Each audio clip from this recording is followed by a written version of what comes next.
guys, and today I'm going to read you The Tale of Peter Rabbit. Also to mention, today is Mother's Day. The Tale of Peter Rabbit.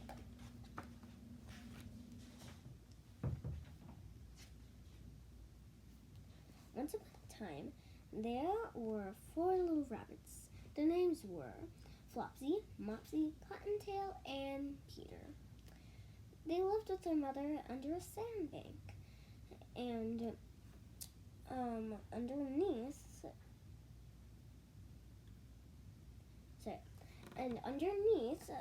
the root of a very, very big fir tree.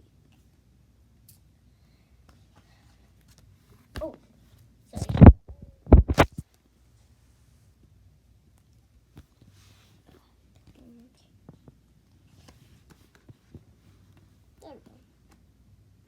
There we go. Now, my dears, said old Mrs. Rabbit one morning, you may go into the fields or down the lane, but don't go into Mr. McGorg's garden. Now, your father had an accident there. He was put into a pie by Mrs. McGorg. Now run along and don't get into mischief. I'm going out. Oh, sorry. I forgot to show you the last picture.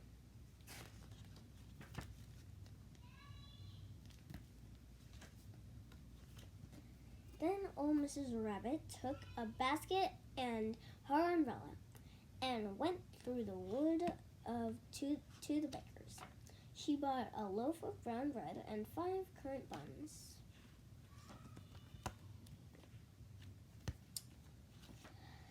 Flopsy, Mopsy, and Cottontail, who were good little bunnies, went down the lane to gather blackberries. See, some yummy blackberries. I don't trust them myself.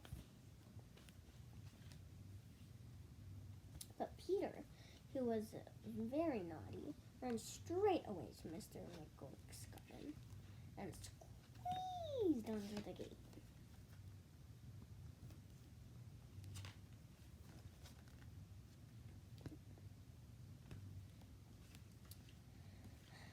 First he ate some lettuce and some French beans, and then he ate some raisins, radishes. And then, feeling rather sick, he went to look for some parsley. That's what happens when you eat too much food.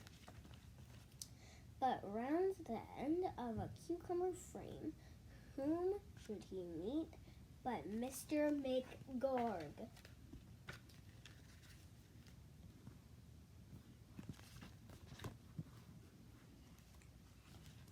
Mr. McGorg was on his hands and knees planting out young cabbages, but he jumped up and ran after Peter, waving a rake and calling out, "Stop, thief!" Peter was mostly dreadfully frightened. He rushed all over the garden, for he had forgotten the way back to the gate. He lost one of his shoes among the cabbages. Let's see if you can spot his shoe. I'll give you a hint. It's right around here. Do you see it? It's right there. And the other shoe amongst the potatoes. Now, this might be easy to see, but in case not, I'll give you a hint. It's somewhere around here.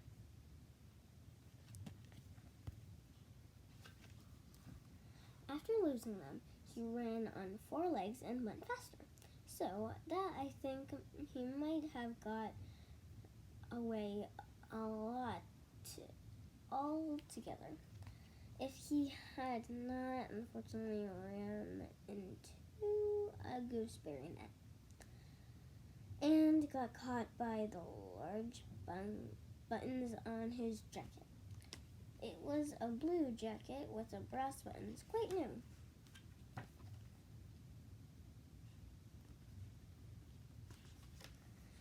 Peter gave himself up for lost and shed big tears, but his sobs were overheard by some friendly sparrows, who flew to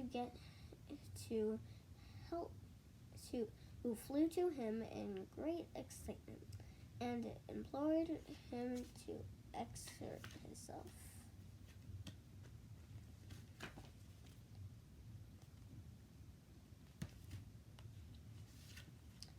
Mr. McGurk came up with a stave, which he intended to pop upon the top of Peter, but Peter wrinkled out just in time, leaving his jacket behind him.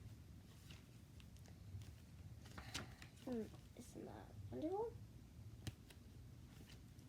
And rushed into the tool shed and jumped into a can that it would have been a beautiful thing to hide in if it not had so much water in it.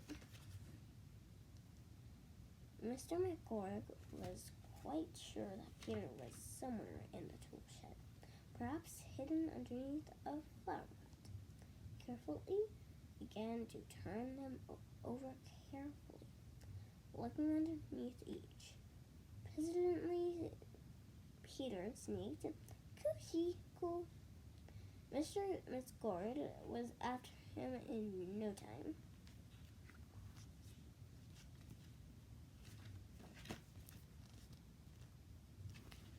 So Peter should not make that noise. And tried to put his foot upon Peter, who jumped out of a window, upsetting 3 plants.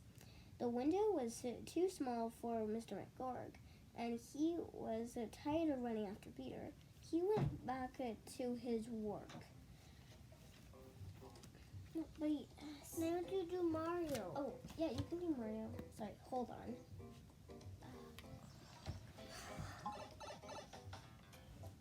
Alright, buddy. Here. Okay, now can you go in the game? Please, buddy, I'm making a video. Okay, sorry. That was my little brother. Oh, and shut the door. Okay, sorry. I was distracted.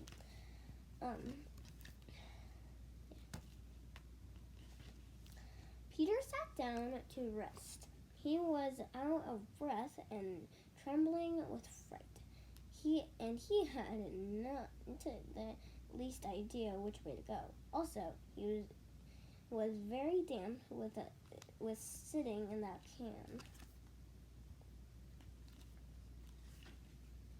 After a time, he began to wander around, going lippity-lippity, not very fast, and looking around. He found a door in a wall, but it was locked, and there was no room for a fat little rabbit to squeeze underneath.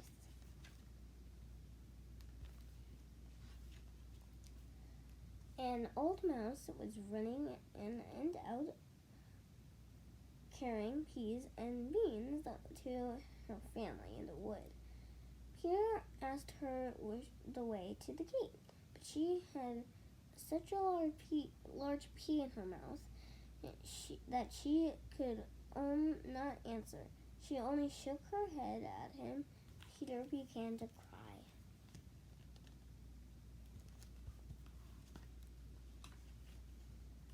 Then he tried to find his way straight across the garden, but he became more and more puzzled. Presently, he came to a pond where Mr. McGurk filled his water cans. A wet cat was staring at some goldfish, and she sat very, very still. But now and then the tip of her tail twitched as if it were alive. Peter thought it was the best to go away without speaking to her. He had heard about cats from his cousin, little Benjamin Bunny. He went back towards the tool shed, But suddenly, quite close to him, he heard the noise of a hoe. Scritch, scritch, scratch, scritch. Peter scuttered underneath the bushes. But presently, as nothing happened, he came out and climbed on a wheelbarrow and peeped over. The first thing he saw was Mr. McGorg hoeing onions. His back was turned towards Peter, and beyond him was the gate.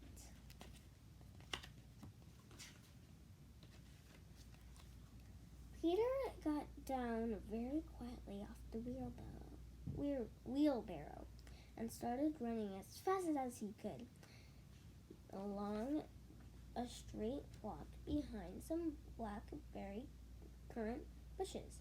Mr. McGorg caught sight of him at the corner, but Peter did not care. He slipped underneath the gate and was safe at last in the wood outside the garden.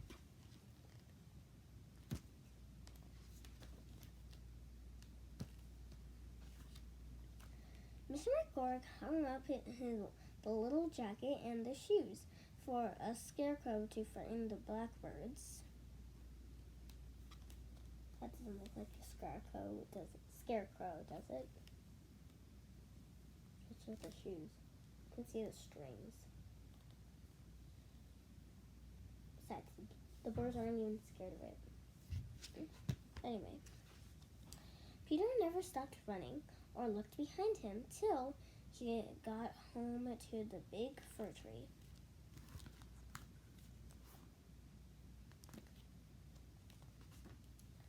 He was so tired that he flopped down upon the nice soft sand on the floor of the rabbit hole and shut his eyes.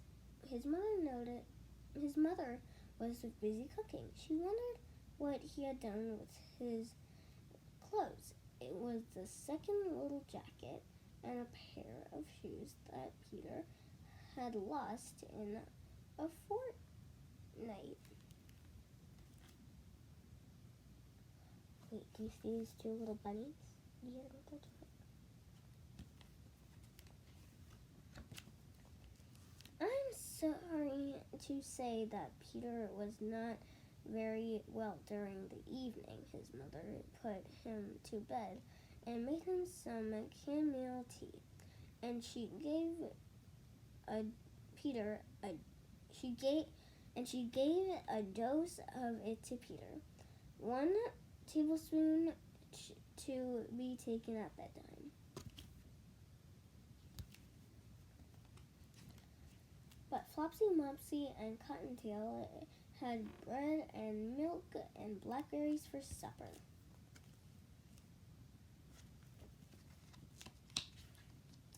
The end. I hope you like this book. I'm sorry that my little brother had to come in and jack me, but I hope you like this book. Besides, I think it's only 13 minutes. No, I can't read the time. Anyways, I hope you liked that book because I liked it, and it was a fun story. And the lesson of this book was that, Peter's mom, he didn't want him to go down the lane or in Mr. McGorg's garden.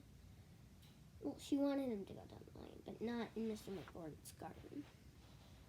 What happened was he didn't care because he thought he thought he could make his own choices, but he just didn't care, and he just went to the garden and he almost got killed instead of die like his father.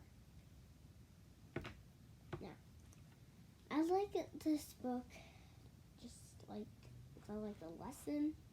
It's a fun story and can teach us a lot of new lessons. So, I hope you like this book as much as I did. And I hope you have right?